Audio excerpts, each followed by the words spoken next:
परवर्ती खबर को आसिबा प्रतिश्रुति दे रखिलेनी सरकार दाबी पूरण नहीं ठोस पदक्षेप न नेले मेडिकल सेवा बंद नियमित चाकरी दाबी रे सरकार को एपरी चेतावनी दे आंदोलन करिछि ओडिशा सरकारी आउटसोर्सिंग कर्मचारी महासंघ।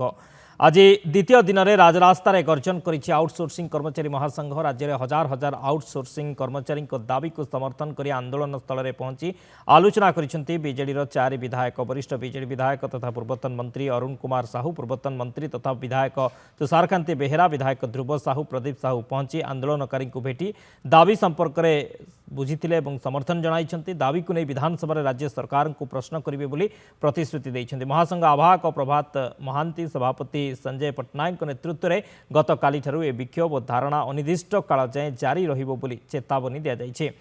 जेपर्यंत आउटसोर्सिंग कर्मचारी को स्थायी नियुक्ति, समान काम को समान दरमा, छटई प्रथा उच्छेद सह छटई कर्मचारी को पुनः नियुक्ति दाबी सरकार पूर्ण करिनाहांती से जाए राजरास्ता छाड़िबे नाही बोली चेतावनी दैछि महासंघ। राज्य सरकार पाखे दाबी उपस्थापन करुछि जो आउटसोर्सिंग कर्मचारी माने अछंती तांको से ठिका जो अपशब्द शब्द शब्द प्रत्याहार करंतु एवं तांको स्थायी नियुक्ति दियंतु। सियांकर भी पेट पाटना अछि सी तुम मान मध्य कर्मचारी आशा कर निश्चित भाव में सरकार ए बाबद चिंता करेंगे। निश्चित न करती आगामी दिन एम जो जोश अच्छी ये दुर्बार आंदोलन करेंगे। विजु जनता दल सांगे ठिया मान्यवर पूर्वतन मुख्यमंत्री नवीन पट्टनायक सांगे अच्छा तो एम अजतार हैरान कर बाहर करदे ना सरकार लाभ हो जनसाधारण होना ओडिशा प्रचंड क्षतिग्रस्त है। तेणु आउटसोर्सिंग कर्मचारी को थईथान कर, स्थायी कर, सरकार को चला, राज्यर विकास कर।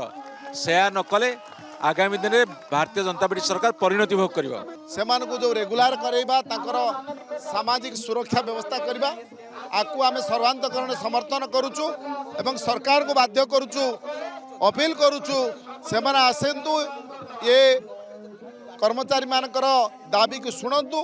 आज सबु दफ्तर में आउटसोर्सिंग कर्मचारी मान सरकार चली तेणु दाबी यथार्थ दाबी ये यथार्थ दाबी को सरकार मानिबा उचित।